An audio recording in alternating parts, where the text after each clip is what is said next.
오늘 이 시간에는 마태복음 10장 40절에서 42절 말씀 가지고 영접하는 사람이 받을 상이라는 제목으로 본문 말씀에 함께 은혜 받는 시간 되기를 소망합니다. 우리나라 조선시대에 보면 박문수라는 사람의 이름이 나옵니다. 박문수는 영조시대에 훌륭한 신하였고요. 우리가 일반적으로 박문수에 대해서 알기는 암행어사라는 그 사람이 가졌던 직책, 암행어사 박문수라는 그 직책 때문에 박문수에 대해서 알게 되죠. 과거에는 특히 영조시대에 이르러서 그 전에도 암행어사라는 직책이 있었습니다. 이 직책은 한자 그대로 우리가 잘 알다시피 풀어보면요, 몰래 다니는 왕의 사신이라는 뜻을 가지고 있죠.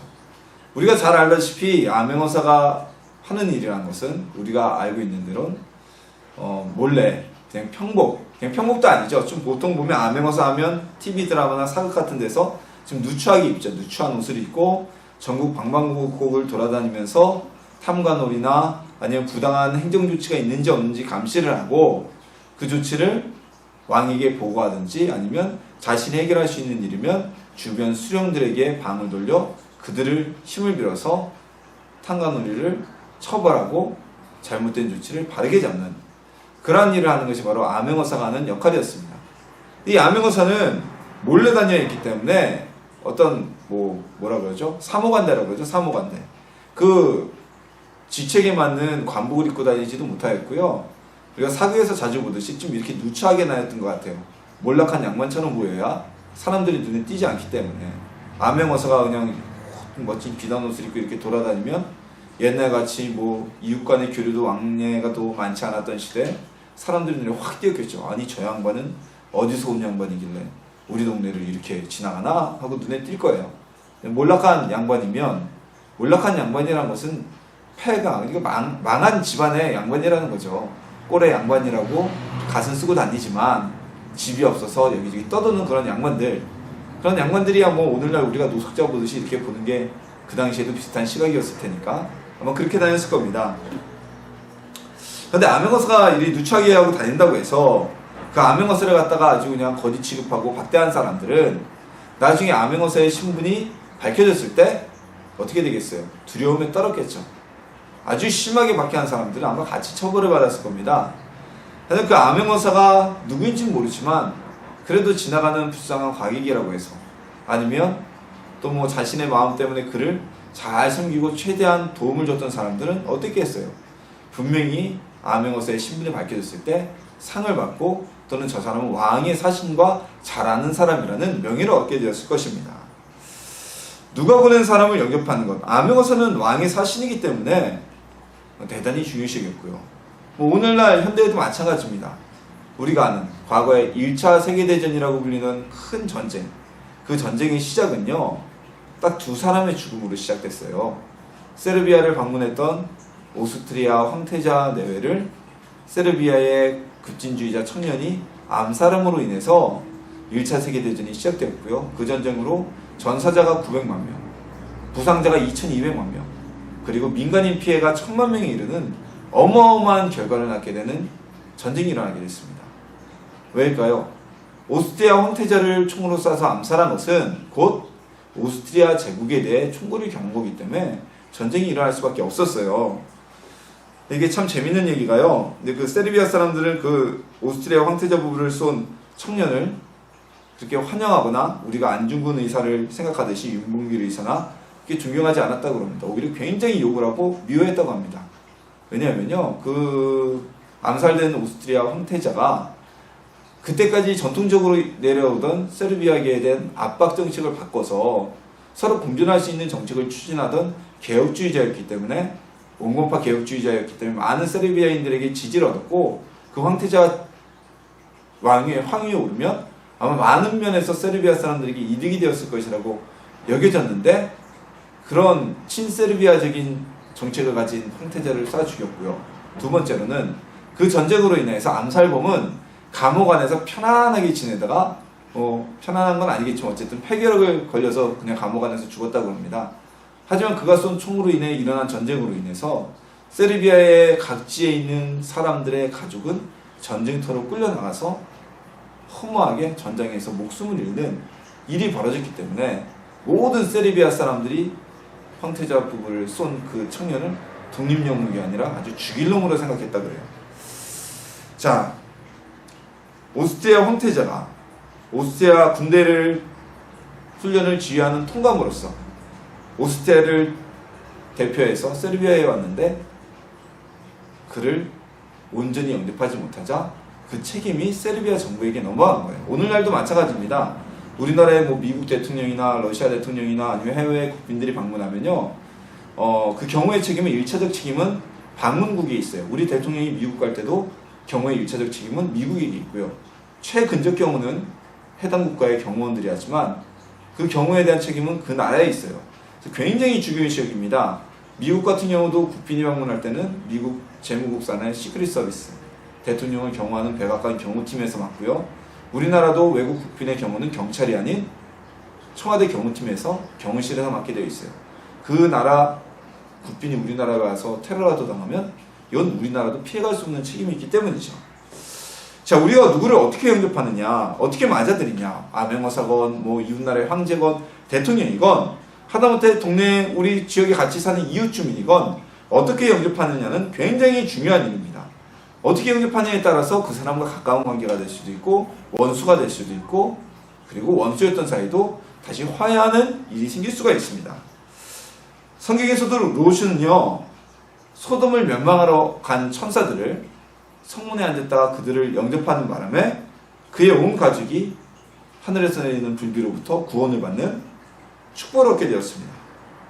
자, 오늘 본문에서 예수님은요, 예수님의 제자들을, 그리고 예수님을 우리가 어떻게 맞이해야 하는지를 알려주고 계십니다. 우리 말씀을 나누면서요, 오늘 본문을 통해서 주님이 우리에게 주시고자 하는 메시지를 깨닫고, 그리고 주님이 오늘 본문에서 우리에게 약속하신 그 상을 받아 누리는 전하의 되면 되기를 예수님의 이름으로 소망합니다. 2000여 년 전에 유대 땅에서 살고 있었던 사람들은 참으로 복받은 사람들입니다. 왜냐하면요, 직접 예수님을 그들은 보았고요, 예수님의 말씀을 직접 들었고요, 그리고 무엇보다 예수님을 직접 만나서 대접도 해드리고 영접할 수 있었기 때문입니다. 물론 보지 못하고 믿는 자가 복되다라는 예수님의 말씀처럼 오늘 우리에게는 예수님을 만나지 않고도 주님을 영접하는, 구주를 영접하는 축복이 주어졌습니다. 하지만 우리는 예수님을 2000년 전에 살았던 사람들처럼 직접 만나지는 못하잖아요. 대접할 수도 없고요. 그런데 오늘 본문에서는요, 오늘날에도, 지금 이 시간에도 2000년 전과 동일하게 예수님을 영접하는 방법이 있다고 예수님이 우리에게 말씀해주고 계시는 겁니다. 자, 예수님께서는요, 오늘 본문에 이렇게 말씀해 주셨어요. 너희를 영접하는 자는 나를 영접하는 것이요, 나를 영접하는 자는 나를 보내신 이를 영접하는 것이니라 고 말씀하셨습니다. 자, 여기서 너희가 누구를 지칭하는 겁니까? 오늘 예수님의 말씀을 듣는 이 제자들과 예수님 주변에 있는 많은 사람들을 뜻합니다. 이 예수님의 제자들이 하는 일이 무엇이었을까요? 주님이 이들에게 주신 사명처럼 이들은 다른 이들에게 예수님의 말씀을 전하고 그들을 제자 삼게 하는 게 주님의 제자들이 맡은 사명이었습니다. 즉, 예수님의 제자들처럼 우리가 직접 주님의 말씀을 듣지는 못하였어도 제자들의 말을 듣고 예수님의 이야기를 직접적으로 듣지 못하지만 예수님의 말을 듣고 이야기를 듣고 그 예수님을 믿는 사람은 곧 예수님을 영접하게 된 것이고 예수님을 보내신 하나님을 영접하게 되는 것이라고 오늘 주님은 말씀하고 계십니다. 이 말씀은 지금 우리가 누리고 있는 축복과 동일한 내용입니다. 무관하지 않은 내용이죠. 우리가 예수님의 말씀을 직접 들은 적이 있습니까? 아니면은 뭐 VTR이나 테이프에 녹음된 예수님의 모습이나 음성을 들은 적이 있습니까? 우리는 없습니다. 그럴 수도 없고, 물리적으로 2000년 전에 계셨던 예수님을 우리가 어떻게 만나고 우리가 어떻게 들을 수 있겠어요? 하여튼 저나 여러분이 어떻게 예수님을 영접하게 되었나요? 지인이나 주변의 지인이나 가족이나 친구와 같이 다양한 경로로 우리는 예수님께 나오게 되었습니다. 그리고 그들을 통해 예수님에 대한 소개의 말을 듣고 주님을 영접하고 우리 예수님을 구주로 맞아들이게 되었습니다. 자, 예수님의 음성을 들은 우리가 직접적인 사람들은 아니지만 지금 우리는 예수님을 믿고 있다고 예수님을 나의 구주라고 고백하고 말합니다. 그것은요, 바로 오늘 본문이 근거가 되어지는 겁니다. 예수님의 말씀을 전하는 소리는 곧 예수님의 말씀과 같고, 그들의 말을 받아들이는 것은 곧 예수님을 영접하고 주님의 제자가 되는 것이라고 성경에서 오늘 주님은 정의하고 계신 것입니다. 그래서 우리는 예수님의 제자라고 말할 수 있는 겁니다. 성경에 기록되듯이 내가 아볼로파다, 내가 바울파다, 이런 얘기를 할 필요가 없는 거예요. 누구를 통해서 예수님을 영접할 것? 우리는 다 예수님의 음성을 직접 들은 것과 똑같은 예수님을 영접한 사람들이 되기 때문입니다. 아브라함이요, 어느 날 천막 밖에 앉아 있었어요. 근데 멀리서 몇몇 사람들이 걸어오고 있었습니다.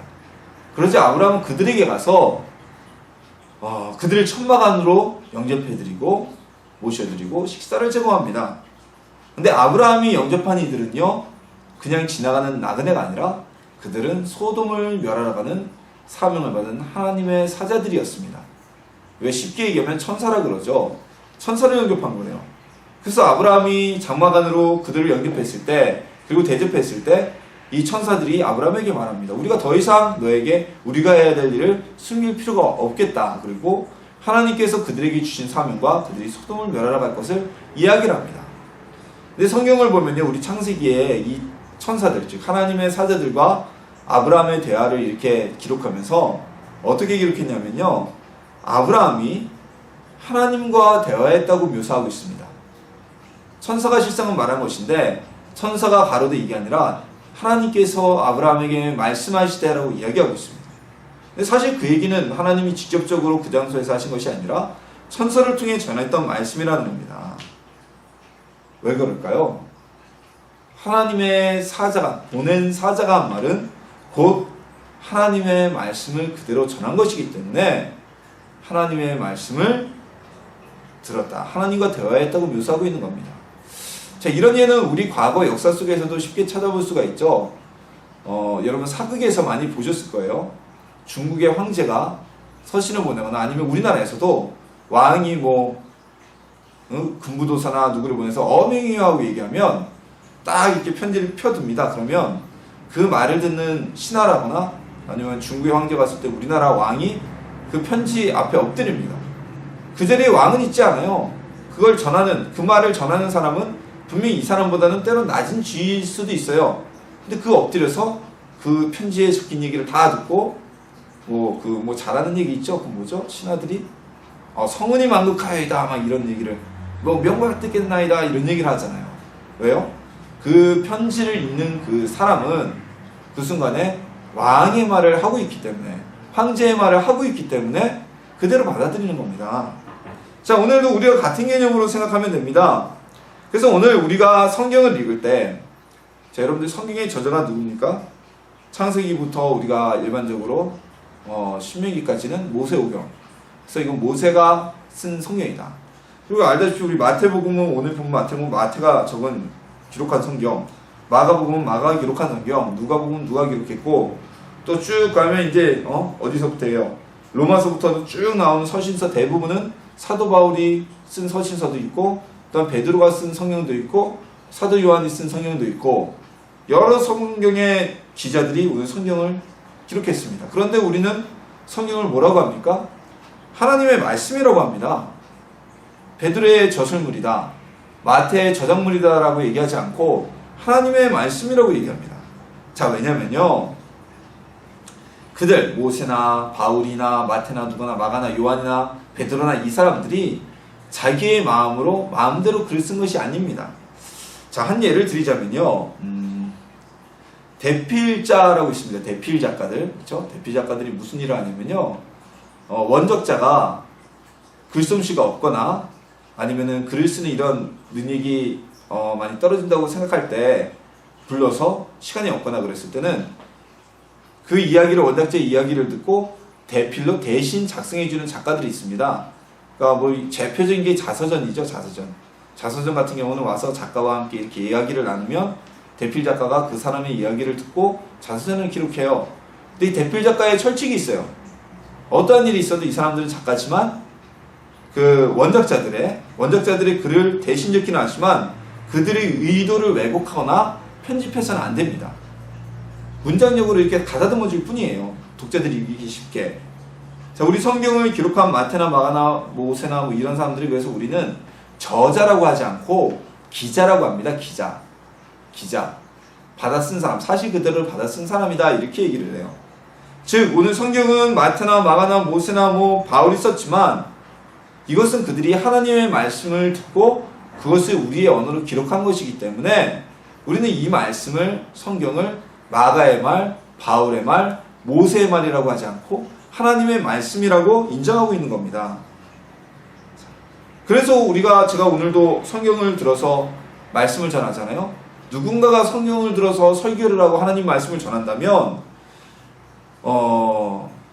그는 성경을 근거로 한다면 하나님의 말씀을 전하고 있는 것이에요.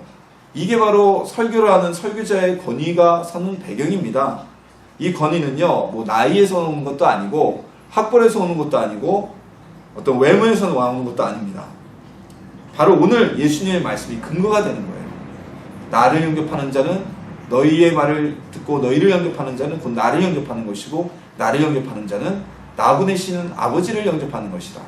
그 성경에서 기록된 말씀 전하는 자의 말을 듣는 것은 설교자 그 개인의 이야기를 듣는 것이 아니라 그 말씀을 성경이 기록하게 하신 하나님, 그리고 오늘 본문 같은 경우는 예수님이 하신 말씀이기 때문에 예수님의 말씀을 듣는 거라는 겁니다. 거기에서 설교를 받아들이는 우리 성도님들이 그 설교의 말씀을 하나님의 말씀으로 인정함에 따라서 권위가 서게 되는 것이죠. 자, 우리가 전도할 때, 우리 성도님들, 여러분들이 전도할 때도 마찬가지입니다. 우리 성도님들의 말을 듣고 받아들이는 사람은 우리 성도님들이 영접한 것이 아닙니다. 죄송합니다. 여러분을 영접한 게 아니라 여러분이 전한 그 예수님을 영접한 것입니다. 여러분이 전하는 복음은 여러분이 만든 여러분의 얘기가 아니라 누구의 얘기요? 바로 하나님의 말씀이고 주님의 말씀입니다. 그래서 전도자들이 권위가 서는 겁니다. 어느 나라 대사가, 우리나라에도 뭐 수교국이 우리나라가 거의 200여 개 가까이 된다고 이렇게 알고 있는데요. 엄청나게 많은 대사관들이 있어요. 바로 이 옆에 가면 성북동 쪽에 가면 뭐 일본 대사관 관저도 있고, 뭐 한남동 쪽에 가면 여러 나라 대사관이 있고, 광화문에 가면 우리가 잘 아는 미국 대사관이 있어요. 네, 그 나라 대사에 대해서 우리나라에서 권위를 인정해 줍니다. 여러 가지 권한을 부여해 주고 외교관 면책 특권이라거나 이런 여러 권한을 줍니다.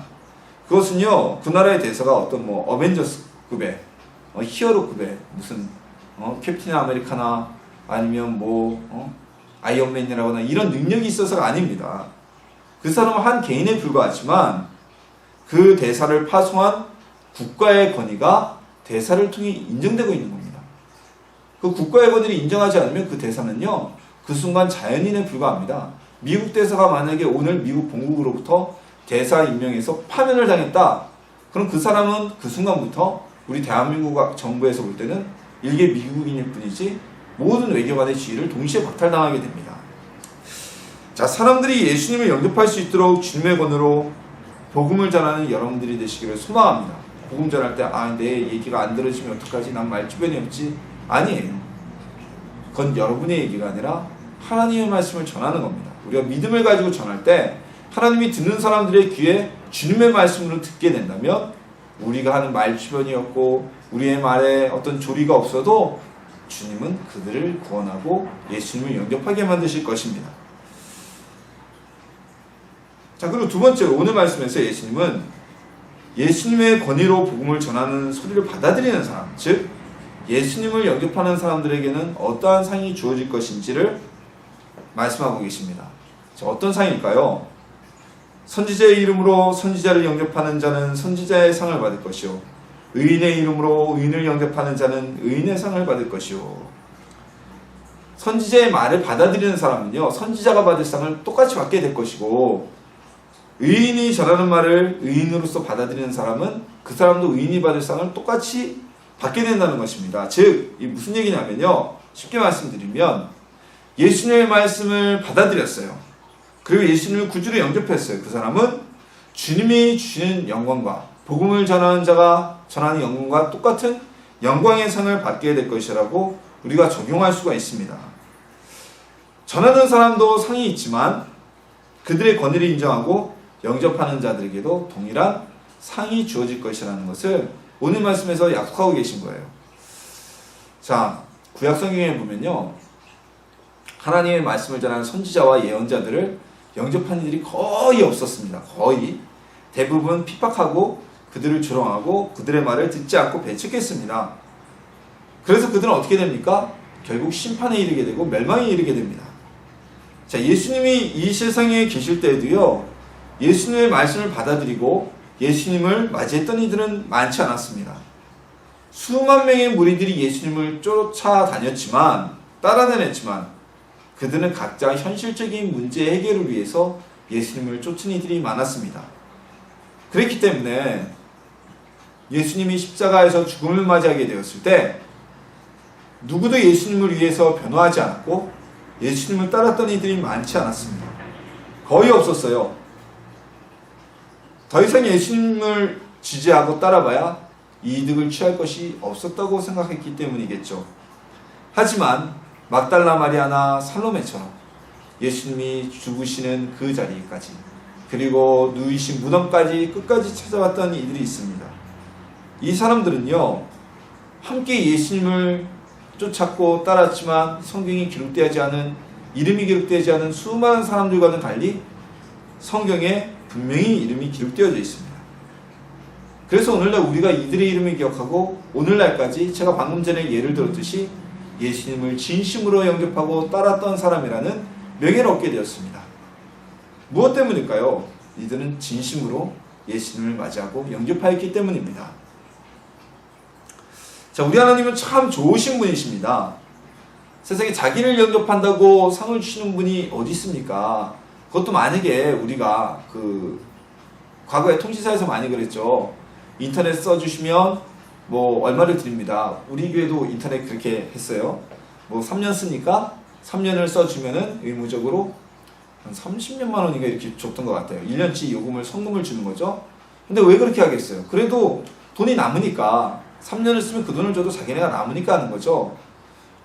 근데 아무런 이득이 없이 본인은 하나님은 우리를 권한다고 해서 하나님께 어떤 뭐 직접적인 이득이 있는 게 아니에요. 우리가 주님을 영접하면 어떻게 돼요? 우리가 구원을 얻고 우리의 신분이 죄인에서 하나님의 자녀로 변경이 되어지고 영생을 축복받고 하늘나라로 유업을 얻는 상급을 받은 건 우리예요. 우리가 완전 소위 요새 말로 얘기하면 로또 맞은 건 우리죠. 근데 그 로또를 맞았다고 우리에게 상을 주시는 겁니다. 이것은 마치요, 어느 학생이 서울대학교에 입학했다고 서울대학교에서 와주셔서 감사합니다 하고 뭐 4년 장학금에 다대리 용돈 주고 이런 거와 마찬가지예요.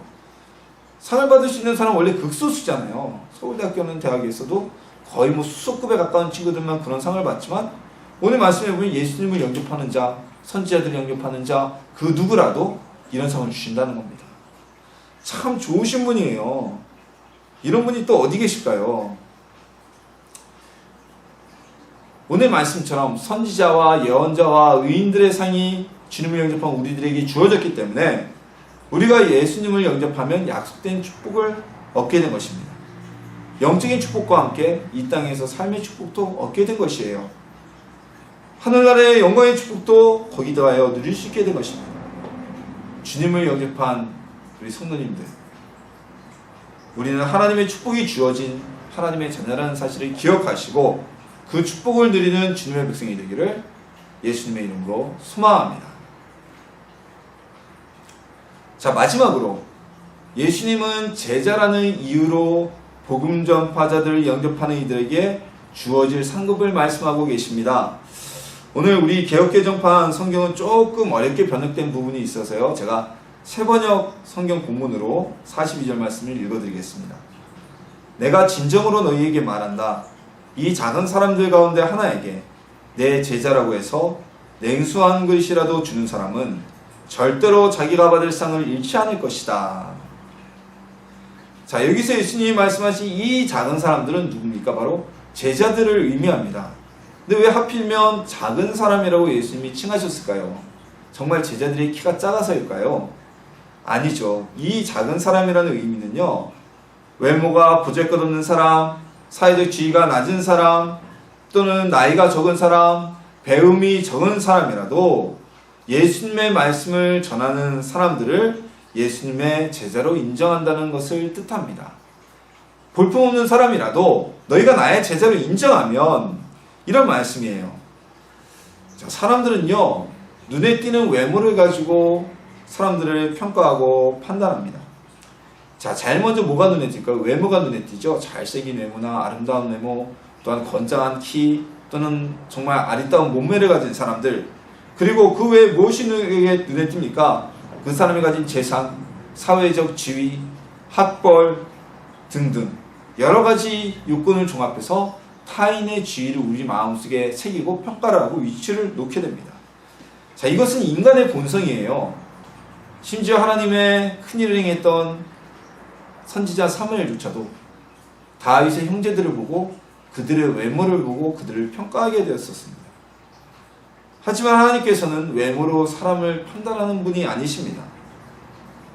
예수님만이 아닌 우리도 외모로 사람을 판단하지 않기를 바라고 계신 것입니다.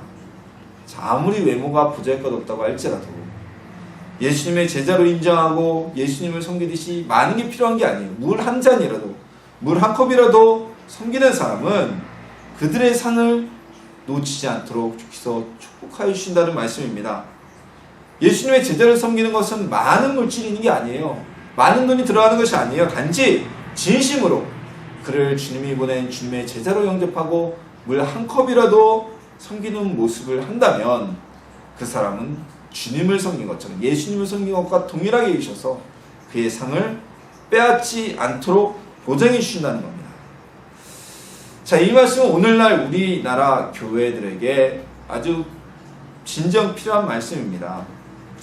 우리 교회나 우리 성도님들은 교회가 작으니까 그런 일은 없지만 저도 부교육자 사역을 큰 교회에서도 했고 작은 교회에서도 했어요. 근데 역사가 오래되고 규모가 있는 교회들 같은 경우는 교회 직분자들 사이에서 외모로 사람을 판단하는 일들이 비일비재합니다. 이런 교회는 교회 역사가 크고 규모가 크기 때문에 장로님들의 스펙도 어마무시합니다. 우리 진짜 국회의원도 있고 정치가도 있고 대기업 회장도 있고 그렇습니다. 자, 그러다 보면 저는 교육자니까 교육자 입장에서 말씀드리면 장로님들이 목사님, 전도사님들에게 반말을 하는 경우도 있습니다. 그쵸? 좀 그렇죠. 물론 교육자들이 장로님들 교육자들도 섬겨야 되고 교육자라고 목이 힘주고 다니면 안 되죠. 당연히 목사님, 전도사님들도 장로님들, 권사님, 집사님들 다 섬겨야 되고 상호적으로 섬겨야 되는데 반말하기도 하고요. 큰 교회에서는 교육자들은 매일 바뀌잖아요. 특히 담임 목사님도 이렇게 청빙에 오고, 그리고 부교육자들 같은 경우는 몇 년 있다가 이렇게 다른 교회로 또 개척해 가시거나 옮기시는 경우가 많다 보니까 마치 그 교육자분들을, 목사님이나 전도사님들을 자기네 회사 종업원 다루듯이 취급하는 경우도 많이 있습니다.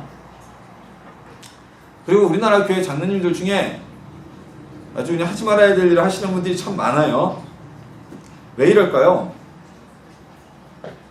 사회적으로 지위가 높으면 교회에서도 직분을 금방금방 받아줍니다.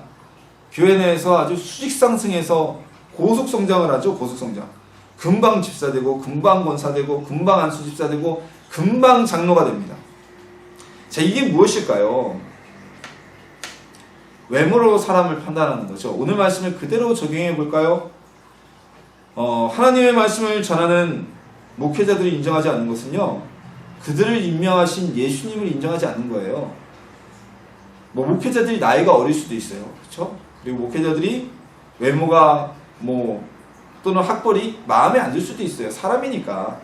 그렇지만 그것은 그 사람들의 외모와 나이를 보고 우리가 판단하는 것이 아니라 예수님의 말씀을 전하는 예수님의 제자이기 때문에 나이가 어리더라도 서로 존중해주고 인정해주는 겁니다.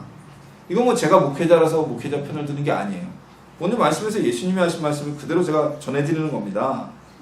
아무리 작은 자라도 예수님의 제자로 인정하고 영접하면 예수님을 영접한 것과 동일한 복을 주시겠다는, 너희의 상을 잃지 않게 하시겠다는 것이 바로 예수님의 말씀 아닙니까? 이거는 사도 바울이 한 말이나 베드로가 한 말이 아니라 예수님이 직접 하신 말씀이에요. 자, 사회적으로 지위가 높다고 해서 교회에서도 고속적으로 직분이 맞는다. 그거 역시 옳은 일이 아닙니다. 물론 이제 사회적으로 성공하신 분들이 예수님을 영접하고 믿음이 정말 출중하게 이렇게 성장하실 수 있어요. 그러면은 뭐 신앙생활에 모범이 되고 흠이 없다면 빨리 더 많은 일을 하시게 하기 위해서 직분이 드릴 수도 있죠. 그렇지만 단지 사회적 지위가 높다고 신앙과는 별개로 교회에서도 직분이 올라간다. 이건 있을 수가 없는 일입니다. 자, 한 가지 예를 들까요? 얼마 전에 한 분이 우리나라 정치계에 아주 커다란 리스트를 남겨놓고 스스로 목숨을 끊었어요. 그분이 교회 장로예요. 기가 막히죠. 자, 그리고 또 한 분은 교회를 팔아먹어가지고 자기 사업에 이용해 먹었어요. 돈 세탁의 장소를 만들어 놓고. 그 양반도 장로예요. 아주 교단에서 인정받는 장로예요. 장로라는 사람들이 TV에 나와서 술 마시고 담배 피는 걸 우습게 얘기를 해요. 여러분, 목사나 전도사가 술 마시고 담배 피면 인정하시겠습니까? 안 되죠. 분명히 장로 임명 선서할 때 주초를 금하고 기본적인 얘기입니다. 뭐 평신도들이야 믿음이 없으시니까 그럴 수도 있어요. 근데 이들은 교회 모범이 되는 분들이에요. 장로라는 지위는요, 교회에서 이게 어떤 지위가 높은 게 아니고요, 성도들의 모범이 되는 리더예요, 리더. 우리가 솔선수범이라는 얘기를 하잖아요. 교회 성도들의 모범이 돼야 될 그 장로님들이, 리더가 될 분들이 솔선수범 안 하고 할지 다음에 밑에 성도들이 뭘 보고 따르겠습니까? 뭘 보고 영향을 받겠습니까? 헌금 많이 하고 할렐루야 하고 목에 힘만 줬다고 장로가 아니죠. 목회자들도 똑같아요. 목사들은 오늘날 우리나라 교회들이 비난을 받고 사람들에게 손가락질 받는 이유가 뭐예요? 개신교계를 대표한다는 목회자들이 하지 말아야 할 짓을 했기 때문에 비난을 받는 거예요. 저는 목회자의 한 사람으로 아주 통탄할 일입니다. 누가 그들을 따르겠습니까? 우리가 겉모습과 지위를 가지고 제자로 얘기하는 것이 아닙니다. 예수님의 제자로 인정이 되어야지 외모와 직위로 인정을 받으려고 해서는 안 된다는 겁니다. 그래서 제가 우리 교회에서 목회를 하는 한은 아마도 사회적 지위가 높다고 해서 무조건 직분을 빨리 올라가는 일은 안 하려고 생각하고 있습니다. 약속을 하면 안 되죠. 주님이 맹세하지 말라고 그러셨으니까 그렇게 생각하고 있어요. 사람은 외모로 취하면 안 됩니다. 예수님이 오늘 본문 말씀에 말씀하셨어요. 사람의 외모를 보고 그들의 제자로 대하지 말라고 말씀하셨어요. 키 크고 멋있고 말 잘해서 제자로 대하는 것이 아니라 비록 그들의 외모가 볼품없고 작은 자라도 예수님의 말씀을 전하는 자라면 그 말을 듣고 그들을 제자로 영접하고 예수님을 섬기듯이 진심으로 섬기라는 말씀입니다. 그렇다면 예수님께서 그 섬기는 자의 상을 잃지 않도록 보장하실 것이라는 약속을 하고 계십니다. 여러분, 주님의 제자들을 섬기는 여러분이 되시길 원합니다. 이 제자는 목회자만을 제자로 얘기하는 게 아닙니다. 우리 여러분이 모두 다 제자예요. 주님의 말씀을 전하는 구역장, 또한 교사 선생님들, 그리고 교회에서 봉사하는 직분자들, 평신도라도 하나님의 말씀을 전하는 자들은 모두가 다 주님의 제자입니다. 우리 성도님들도 예수님의 말씀을 전하는 그때는 제자가 된다는 거예요. 우리 예수님이 일을 하는 주님의 제자들을 섬겨서 하늘의 상을 보장받는 저와 여러분 되기를 예수님의 이름으로 소망합니다. 오늘 말씀을 마무리 짓겠습니다. 예수님을 영접하면요, 첫 번째, 천국을 소유하게 됩니다. 그리고 예수님을 영접하면요, 우리도 주님의 제자가 됩니다. 선지자를 영접하면 선지자들과 같은 상을 받게 됩니다. 의인을 의인으로 받아들이는 사람은 의인의 상을 받게 된다는 것입니다. 우리 보이는 외모가 볼것없어도, 우리의 사회적 지위가 없어도, 재산이 없어도 제자로 그를 영접하고 섬기는 사람, 주님의 제자로 인정하고 섬기는 사람은 예수님께서 상을 잃지 않게 보장하여 주셨습니다. 결코 상을 잃지 않을 것이라고 말씀해 주셨습니다. 우리는 예수님을 영접한 사람들입니다. 이로써 첫 번째 상은 우리에게 확보되었습니다. 말씀을 전하는 사람들을 받아들이십시오. 두 번째 상이 우리에게 보장이 될 것입니다. 무슨 상이요? 선지자들과 같은 상. 첫 번째 상이 무엇이에요? 주님을 영접하는 것이고 아버지를 영접하는 구원받는 상이 우리에게 주어졌어요. 그리고 세 번째, 하나님의 말씀을 전하는 사람들을 주님의 제자로 인정하고 섬기십시오. 그런 앞서 주어진 상들을 결코 잃지 않게 될 것입니다. 예수님을 영접하고 복음을 전하는 이들을 영접하고 주님의 제자들을 섬겨서 하늘의 상을 보장받는 그 상을 누리는 저와 여러분이 되기를 주님의 이름으로 축원합니다.